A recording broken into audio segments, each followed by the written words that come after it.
আমি খুব শক্তভাবে বলতে চাই, বাচ্চাকে মোবাইল দেখায়া, কম্পিউটার বা টেলিভিশনে কোনো ভিডিও কোনো কিছু দেখায়া খাওয়াবেন না। এটাতে বাচ্চার খাওয়ার উপকারিতা যা হয় তার চাইতে ক্ষতি আরো বেশি হয়। এটা করবেন না। এখন আপনি বলবেন এটা না দেখালে তো খাওয়ায় না। আমার কথা হলো, আপনি একদিন দেখানো ছাড়া খাওয়ান, 2 দিন 3 দিন, যদি সে না খাইতে চায় খাওয়ায়েন না। তাকে বলে দেন যে তোমাকে এইসব দেখতে দেওয়া হবে না, তুমি খাওয়া খাও আর না খাইলে না খাও।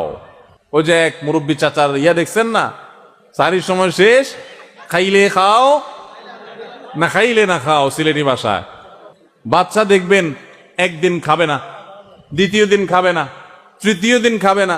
আপনি আবার মনে করবেন যে হুজুর তাহলে বাচ্চা মরে যাবে না। না, এত সোজা না মানুষের মরণ। 2, 4, 5, 7 দিন না খাইলে মানুষ মরে না, এত সোজা না। যখন ঠেলায় পড়বে দেখবেন ও খাবে, ওর বাপ মাও সাথে খাবে।